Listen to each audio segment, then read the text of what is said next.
Now we're restarting Daf Yud Zayin Amud Aleph, guys. Okay. What happened to the first version? Yud Zayin Amud Aleph by the Mishnah. So now we are part of the Sotah process where it's time for the Kohen to write the Parshas Sotah in the on Klaf, which we're going to learn the details. Take Parshas Sotah, take a Gemara. 25, so Take a Gemara. Daf Yud Zayin, open up. Okay. So the Kohen has to write the psukim. So now. The Mishnah asks like this, Yossi, look inside the Mishnah. Where do you start writing from? So we have a three-way machlekes tanaim. So now, if you look in Parshas Sotah, in the papers that we printed, you look in, this is the whole mitzvah of Sotah. It's very long, the way the Torah writes it. But if you look Pasuk Yutes, starting from Pasuk Yutes, the Kohen has to make the woman swear. The Amar Elisha, he says to her, if you did not cheat on your husband, so then this water is not going to do anything to you. You're going to be innocent. However, if you did, that's pasuk chaf. If you did cheat on your husband, so then says pasuk chaf aleph. The kohen has to tell the woman he's gonna make her swear like this. Hashem is gonna make you into a curse and an oath amongst thy people, and you're gonna basically die from the waters. Okay, so that's pasuk chav beis. So pasuk yotes the chav beis is the things that the kohen makes her say and the things that he's going to write. So now, what is so? So if you notice, there's a few different things happening. There's narration from the Torah which says, and the kohen should tell her kach v'kach. That's the Torah narrating what the kohen's saying, narrating the story, and then we have quotes of what the kohen actually has to say. So, for example, in pasuk yotes, it starts v'yishbiya isa kohen v'amar lo isha. That's the Torah narrating. The kohen should make the woman should make her swear and tell her like this, and then the Torah says im shachav, if you did not cheat on your husband. So that's already what the kohen actually says. So you have these two different things, and then at the end, in the end of pasuk chavez, you have amra hisha amen amen that the woman should answer. That's a narration. Amen amen is what she actually says. So now we have three opinions about what he has to write. And if you look at pasuk chav gimel, it says because of Saleh Seila, he has to write these curses on a parchment and he puts it into the water. So what exactly does he write from these curses? We have a few psukim. So now, so Tanakama says, Mevi'im loy shachav ish oisa, Mevi'im loy shachav ish v'gomer, ve'at ki sotes tachas ishech, ve'enoi koisev yishbi'a koines isha, ve'koisev yitin Hashem oisach lolo b'lishvoa, ubo ha'mayim ha'mar ha'ma'ila v'me'ayach latz v'esbez v'lapel yorech, ve'enoi koisev amra ha'isha amen amen. What does the Tanakama say? The Tanakama says that he doesn't write the narration, so he's going to write starting in pasuk Yates. Look in the Parshas Sotah. He starts in pasuk Yates from the word im loy shachav, which is what he actually tells her, because the kohen doesn't say to the woman because that's just saying that the kohen should say. So what he says, im loy shachav ish oisach, only the parts in quotation marks what the kohen actually says. That's what he has to write into the water. And then he writes v'at kisatis, so he writes from halfway through pasuk Yates. He writes the entire pasuk chaf, and then in pasuk chaf aleph he starts from Yitein Hashem Oisach, so he skips the first half of pasuk chaf aleph also because that's narration, and then he writes pasuk chav beis until the Amra Ha'isha Amen Amen. So then he writes the first half of pasuk chav beis. That is the opinion of the Tanakh, which we're going to see is Reb Meir. Okay. So now, why? And it makes a lot of sense. You write only the things that the kohen has to write. Because of us always say you have to write the curses. You don't write the narration of the curses. That's Reb Meir. Rabbi Yossi says, Lo yahaya mafsik. No, you start from Yitin Hashem Oisach. You start from the first place that the kohen talks, from halfway through pasuk Yates, from Im Lo Shachav, and then you go through the entire thing without stopping. He goes all the way till the end, including Amen Amen. Mm-hmm. He writes, including the narration. That's Rabbi Yossi. So Rabbi Yossi's opinion is much more than Reb Meir. Reb Meir says just the words that she says, and the words that the kohen says, not the narration. Rabbi Yossi says the words that the kohen says, the words that she says, plus the narration.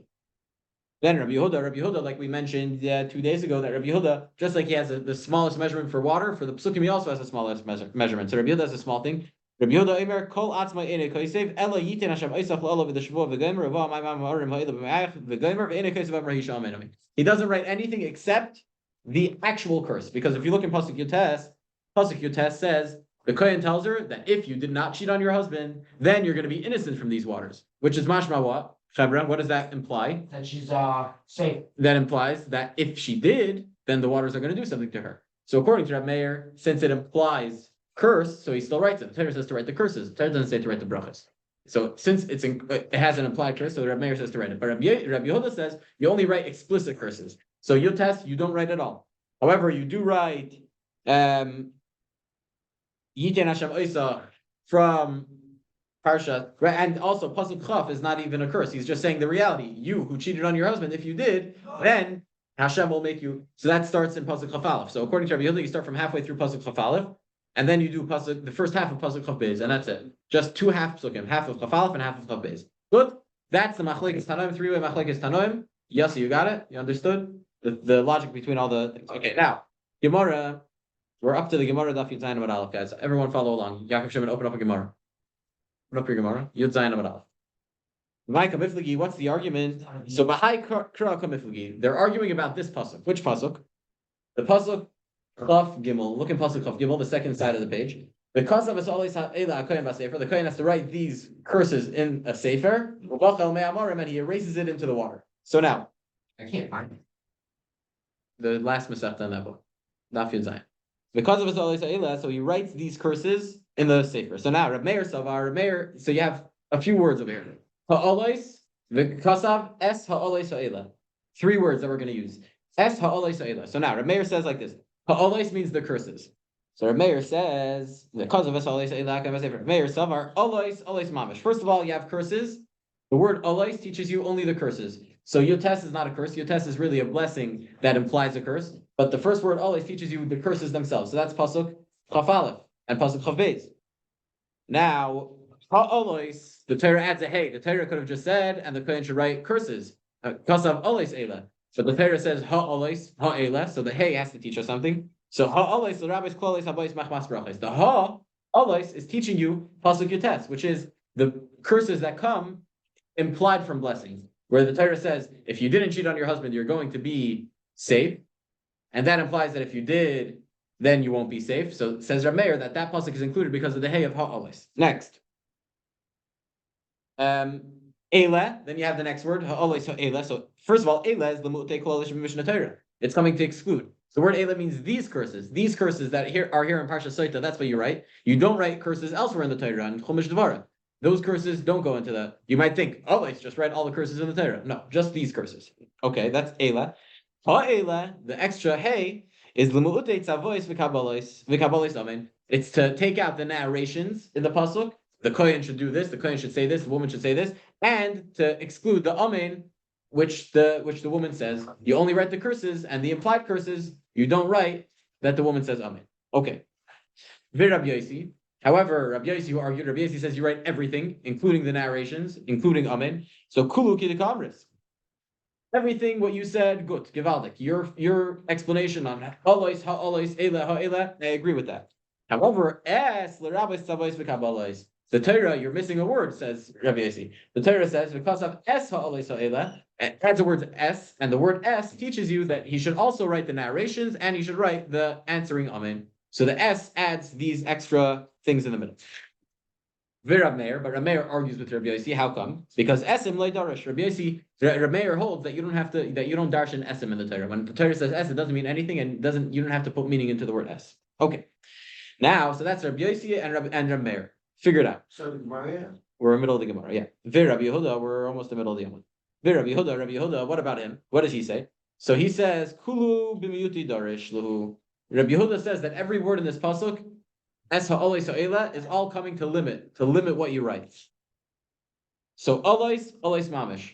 The word olais means it has to be the curses only.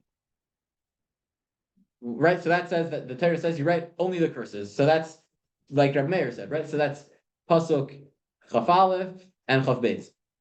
Ha'olais, the extra hay, is the multei kol habayis machmas brachos. That comes to exclude the implied curses. Reb Meir said that the hay comes to include the implied curses. Rabbi Yehuda says that it's excluding it. So you don't write pasuk yotes, which is if you're innocent, you don't write that because that's implied. Eila is the multei kol b'mishnah Torah, to take out the other curses from the Torah, like Reb Meir said, the ones in Chumash Dvarim. Ha'eila, the extra hay, is the multei tzavois v'kabolos, is to exclude the narration and answering amen. So he holds like Reb Meir almost, except for that his extra hay in ha'olos is taking out the narrations is taking out the implied verses, and Reb Meir says that it's adding it. Okay. So now, good. So Rabbi Yehuda has a great proof. So now we have a question on Rabbi Meir. Rabbi Yehuda said that everything is coming to exclude. The alois, ele, ha-alois, ha-ele, it's all making it more narrow. So he's consistent. All the hays are making you more narrow. Rabbi Meir, his first hay was coming to include something, to include the implied curses, and the second hay is coming to exclude something. So make up your mind. What does hay do? Is the function of hay to include more things or to exclude things? According to Rabbi Yehuda, he's consistent. The hay is always excluding things. So, Rabbi Meir, how come by Rabbi Meir the ha'olis, the hay on ha'olis is adding the implied curses? And the second hay is coming to exclude. Rabbi Meir's second hay was excluding the narrations. Ha'ela. So says the Gemara, hey the gabe de ribuya ribuya, hey the gabe de miyuta miyuta. What's the first word of the line drop? We're up to the line v'holes later Rabbi Meir. You see the Tosfos Einay Kosev on the left side. Tosfos Einay Kosev, so on that line. So by Rabbi Meir, it makes a lot of sense. We say that Rabbi Meir, no, the word that's including, which alois, the word alois itself is saying that you have to write these curses. We're learning the halacha that you must write these curses. So the hay is adding another thing. Alois, from not writing anything to writing curses, so that's including something. You have to write curses. Ha-alois includes something, which includes the implied curses. Ele, which is excluding, which means only these curses. The word ele b'chlal is an exclusionary word. These curses. So, and we said that we're excluding other curses elsewhere in the Torah. So the ha'ele also comes to exclude. So Rabbi Meir says, I'm inconsistent with my hays, but it's because my hays, every word that the hay is connected to, that's what it goes by. If the hay is by an inclusionary word, so the hay will also include more things. If the hay is by an exclusionary word, it'll exclude more things. Beautiful. Now the Gemara asks, Klal, why would Rabbi Meir hold that you write the what's it called? The implied curses. But we know Klal and Shas. Rabbi Meir does not hold of the notion that of implications, that you could say something in the Torah and imply the opposite from it. Where do we see this? By Tnoim, when you make a condition in anything, the halachas of a Tanai. So Rabbi Meir is staunchly of the opinion that whenever you make a condition, you say, I'm divorcing you on condition kach v'kach, on condition that you give me $100, yeah? And then this get goes into effect. Or I'm marrying you on condition that you give me $100. So according to Rabbi Meir, you could, and then the divorce will only go into effect if the condition is met. According to Rabbi Meir, when you make a tanai, you have to say both sides. You have to say, if you give me $100, then this is a get. If you don't give me $100, then this is not a get. Just saying if you give me $100, this is a get implies that if you don't. Rabbi Meir says, he doesn't say, he holds that Miklal Avat Shemei is not a thing. That you can't imply something from something that you didn't say clearly. Rabbi Meir says you always have to say something clearly. So if the Torah says alois, that you're writing the curses, and Rabbi Meir says that we don't imply things, so why would you write that if you didn't cheat on your wife, the waters are not going to work? According to Rabbi Meir, that just means that if you didn't cheat on your wife, the waters are not going to work. It's not a curse at all, because you can't imply a curse from there. And the Torah says to write curses. So why would Rabbi Meir include that? So Amar Rab Tanchum says that he naki ksiv. If you look in the pasuk Yutes, you see that he says that if you do not cheat on your wife after the asnachta, he naki you will be free. You're going to be absolved of these bitter waters. And Rab Tanchum says that if you look at the word hinaki means you will be absolved. It could have said with a yud, but it says it without a yud to teach you that you could read the word chinki. Chinki means to be choked, that the waters are going to kill you. So even in this pasuk, which is the implied curse, but there is a little bit of an explicit curse in it, because chinki says that if you did cheat on your husband, you will be dying from these waters. So Reb Meir includes that because on a certain level, it's still a curse, because if you read the hinaki, so you have this curse that's included in it. And according to Reb Meir, even though you don't say that you can imply things, but there is still a sort of clear curse in there. Next, Chevra. Darish Rabbi Akiva. You see where we are? I want everyone to follow along. Darish Rabbi Akiva. If you see the Tosfos Einay Kosev on the left side, so it's 3 lines under that. The last word on the line. Darish Rabbi Akiva. Elio, you're following along? Yeah. Darish Rabbi Akiva. Look inside. Rabbi Akiva darshan like this: Ish v'isha, a man and a woman. So zachu, if they merit shchina beinei, the shchina is amongst them. Lo zachu eishei chalton. If they did not merit, a fire will consume them. So what are we talking about? So Rashi says, first of all, that we're talking about that there's no infidelity, that they're not cheating on each other, that they're both faithful to one another. So Shechina Beineim, the Shechina is amongst them, because if you look at the word Ish and the word Isha, Ish is spelled Aleph Yud Shin. Isha is Aleph Shin Hey. So both of them have in common the letters Aleph and Shin. The letters that are exclusive to each of them are Yud and Hey. That's the Eibishter's name. So if the man and woman merit, so the Shechina dwells amongst them. That's Yud K. That's the Eibishter's name. If they don't, if they take out Hashem's name from their names, from Ish and Isha, which is if they're cheating on each other, so then the Eish Chalton, because Ish and Isha without the Yud and without the Hey is just Eish and Eish, which is fire. They'll be consumed by fire. And says the Gemara, Amar Rava udi Isha adifa. The woman's is worse, midi Ish, than the man's. Why? My taima. Because high mitzaref, high le mitzaref. Because by a woman, the aleph and shin are already right next to each other. By a man, the aleph and shin are interrupted by a yud. So by the woman who's cheating on her husband, the fire eats her up quicker. And this is something b'chlal is a Masechah Sotah that we have to talk out, which we should have said really in the beginning.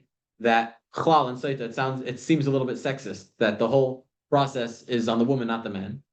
But really, we're going to learn that the waters, when they kill the woman, if she was guilty, they also kill the adulterer, the man that she cheated on with. And we learned already, and we're going to learn later, that if the man was cheating on his wife, if the man wasn't honest, and if the husband, right, there's two men in the story, there's the husband and the adulterer. If the husband wasn't honest, so the waters aren't even going to work on the wife. So there is a level that's also checking the husband. But the whole Parshas Sotah, the whole thing happens with the woman. And the reason is because even though cheating on a spouse is a very terrible thing, whether it's the man or the wife, and like we learned all the problems even with men doing it in Perek Aleph, all the terrible things that it causes. But like we learned also in Perek Aleph that when there's promiscuity in the house, it can destroy the house. Ki karya l'shum shema, like a karya worm in the sesame seed. And we said that by the woman it's worse than by the man. And the reason is very simple, because when a woman cheats on her husband, and if she becomes pregnant from it, so you don't know who the father is of the baby. So it creates bigger issues than by the man. That's why the focus is mainly on the woman. And if the woman was guilty, so then we know that the man was also guilty, and he'll also die from the waters, the adulterer. And that's why the Torah allows midaraisa for men to have two wives, but not for women to have two husbands, because you need to know who the father of the baby is for many different things in the halacha. You have to know which tribe he belongs to, etc. So that's why over here we're saying that when the fire consumes them, if they're unfaithful to each other, it consumes the woman first. And there's much more that can be spoken about this. But that's just a very short explanation on this whole inyan, which is a general theme throughout Masechah Sotah. Next. Amar Rava said, how come the Torah says that you need to bring dust, that you need to put dirt into the Sotah's water? Because Zaksa, that if she is malicious, if she merits, meaning if she was innocent, so the waters are going to bless her, and Yotzei Mimena Ben K'Avram Avinu, she's going to have a child who's like Avram Avinu, and Avram Avinu, Avram Avinu says in Parshas Vayera, Anochi Afar Va'efer, I am like dust and ashes. When he was asking Hashem to save Sodom, so part of the tefillah, he's humbling himself. He says, I'm like dust and ashes. So the dust is in order to remind you that if she was innocent, she'll have a son like Avram Avinu. Loi Zachsa, but if she does not merit, if she was guilty, so then Tachzar La'afara, she's going to go back to her dust. She's going to die, and a dead person turns back into dust. Darish Rava darshaned like this. In a reward for Avram Avinu humbling himself when he was davening to Hashem in Parshas Vayera and saying that he's like dust and ashes, Zachuban of the Beis mitzvahs, his descendants got two mitzvahs: Efer para, the ashes of the para aduma, va'afar Sotah, and the dirt of the Sotah. So those are the two mitzvahs that he didn't merit. So now, 1 second, the Gemara asks, why don't you add the dust of covering the blood? Could you go sit down, please? And that's also dust. So why can't you say upper Efer is over there, right over here? So Hassam says the Gemara, no, there's a difference. The reason why we're saying Dafka Sotah and Para Aduma, we have a specific reason for it, and the Efer of covering the blood is not part of it, because Hassam Hechsher Mitzvah Ika. Hana, like by Kisei Adam, by covering the blood, it's just a mitzvah. You don't get any benefit out of it. You don't get any benefit out of covering the blood. It's just for the covet of the animal. Shenkein, when it comes to Sotah and Para, so Sotah, the mitzvah of Sotah increases peace between husband and wife, B'chlal, and the Jewish nation, because if a man suspects his wife, so he'll be able to find out the truth. And Para Aduma, don't do that. And Para Aduma makes people pure. So there's a benefit that the Yidden get from that physically. Mashenkin by Kisei Adam. Okay, we are Yossi. We're 1, 2, 3, 4, 5, 6 lines from the bottom of the narrow lines. Darash Rava darshan like this. This is in the story of Avram fighting against the 4 kings that came and attacked Sodom and the 5 kings of Sodom. So Avram fought to reclaim the people in Sodom. The king of Sodom, after Avram won the war, came and told him, take all the spoils. So Avram said, I'm not going to take any spoils. Not a string and not a shoelace. So because of the star of that, of him rejecting the spoils, we got 2 mitzvahs. Chut shel tcheles, the string of tcheles, and uritzua shel tefillin, the strap of tefillin, the mitzvah of tefillin, and the mitzvah of tcheles. The tcheles is the blue string that goes on the tzitzis, which we're going to have on Mashiach come. So 1 second. Bishlam uritzua shel tefillin, the Gemara says, it makes sense that we got rewarded because of Avram Avinu by getting tefillin. Why? Because tefillin has a benefit for us. What's the benefit that we get from tefillin? It says in the pasuk in Parshas Kisavai, that the entire that the other nations are going to see that the Eibishter's name is upon us and they're going to be afraid of us. And Vitanya Rabbi Elazar says that Elu Tefillin Shabarosh, these are the head tefillin, that when the Goyim see our head tefillin, they're going to be afraid of us. And that's the benefit that we get out of tefillin. So Avram Avinu got schar by giving his children mitzvah tefillin because it benefits us. What's the benefit that we get out of the string of the tzitzis, of the tcheles? So the Tanya, the answer is like this. That Rab Meir used to say like this. Why is tcheles more special than any other color? Why did Hashem say to make our tzitzis blue? Why not any other color? Because tcheles looks like the ocean. The ocean looks like the heavens. And the heavens has the appearance of Hashem's holy throne. Shenamar, how do we know this? Because it says in the pasuk in Parshas Mishpat, and the day before Matan Torah, when the Chevra were peering up on Har Sinai, it says, "Vayiru es Elokei Yisrael." They saw the God of Israel, v'tachas raglav, and under his feet, kemasei libnas hasaper. It was like it was like a stone made out of sapphire, uke'etzem hashamayim l'toyer, and like the essence of the clear heavens. So it had the color of sapphire, which sapphire is blue. So the Eibishter's throne, tachas raglav, is blue, and blue reminds us of the Eibishter's throne. Uksiv, and another pasuk in the Merkava and Yecheskel in the beginning, where Yecheskel sees Hashem's chariot leaving the Beis Hamikdash, and that's the very Kabbalistic passage in Tanakh. It says, Kemari Evan Saper Dmus Kisei, that the Kisei throne looks like Evan Saper, a sapphire stone. So since the Eibishter's, and basically the star for tzitzis, we learned this in Shulchan Aruch, that it's Zeicha V'Roeh Pnei Shechina, it's as if you're seeing the Shechina, and that's as if you're greeting the Shechina, and that's why Avram Avinu was saying that he's not going to take the shoelaces, or the chut that got us to the chut of tcheles on our tzitzis. Next Mishnah, guys. The bottom line of Yud Zayin Amud Aleph. This is very easy. So just halk up. It's just going to be straight halachas. It's not complicated at all. You can't write the Parshas Sotah on a tablet. It has to be on a paper. It can't be tablet. It can't be regular paper. It can't be on parchment that is not finished the processing. Parchment, in order to make it smooth to write on, it has a lot of ingredients and galnum and spice and salt. And if it's not fully processed, you can't use that. Ella ala Megillah, it has to be on ready to go parchment. Never, like it says in the Torah, bas sefer, that you have to write it on sefer, and sefer we know is parchment. You can't write it with gum, and not with iron sulfate. It's another kind of ink that's not well made, and it stays forever. It's a permanent marker sort of. And you can't write the Sotah Parsha with anything that sticks. It has to be something that can be easily erased. It has to be dioi. Dioi is ink. It's made out of dioi, our ink, Rashi says, which is made out of sap from a tree. Whatever the way they had ink in the old days, which was easy to erase. Shenemar, like it says in the pasuk, umacha, it has to be erased. Sav it has to be writing that's able to be erased. So now Gemara. Amar Rava said, Megillah Sotah sheksava balayla psula. If you write the Sotah Megillah, if you write the Sotah parchment at night, it's puzzle. My time, how come? Asya Torah, Gzeir Shava, the word Torah and the word Torah. Ksiv Hacha, it says by Parshas Sotah, V'asala Kohen is Kol Torah Hazois. The Kohen has to do to her this entire law. If you see, that's in pasuk Lamed, V'asala Kohen is Kol Torah Hazois. So, and we have Gzeir Shava. Ksiv Hasam al Pia Torah Asher Yerucha V'ala Mishpat. In Parshas Shoftim, it's talking about the Zakeh Mamre, about the guy that rebels against the Sanhedrin, and it says you have to do according to the Torah that they're going to teach you, according to the Torah that the Sanhedrin teaches you, and Mam Mishpat by Yoim, just like and according to the judgment that they're going to give to you. So just like judgment has to be only by day, We have other psukim that teach us that a court case can only happen at day. So so too, the Sotah's parsha has to be written at day. And if you write it at night, it's puzzle. Next, if you wrote it backwards, you wrote it out of order. Psula, also puzzle.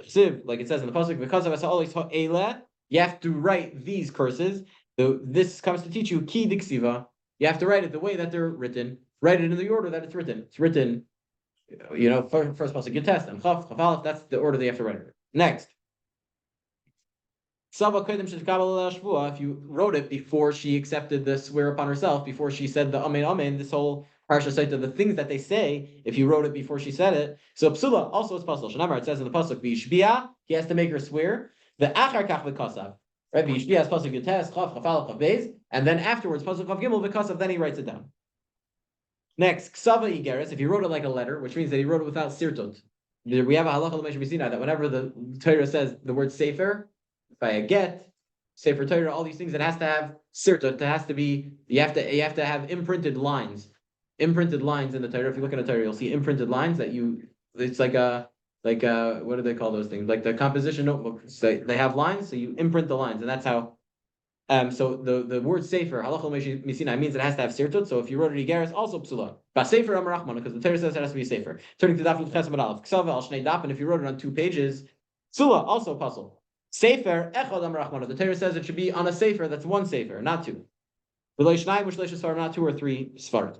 Kasav oisachas umachak oisachas. If you wrote 1 letter and then you erased it, and then you wrote the next letter and erased it, so he wrote it in order. He wrote it with sirtot. He did everything right, but the kohen doesn't write the whole thing and then erase it in one shot. He writes first letter, erases it, next letter, erases it, etc. So then, because of oisachas umachak oisachas, psula it's puzzled the chsiv, because the Torah says because v'asala kohen is kol haTorah azois. The kohen has to do this entire law, and the kol haTorah azois teaches you that the entire thing has to happen at one shot. That he writes the entire Parshas Sotah, whether according to Rabbi Yehuda, Rabbi Meir, Rabbi Yossi, and he erases it all in one shot, to be continued tomorrow morning, Chavra. Have a wonderful day.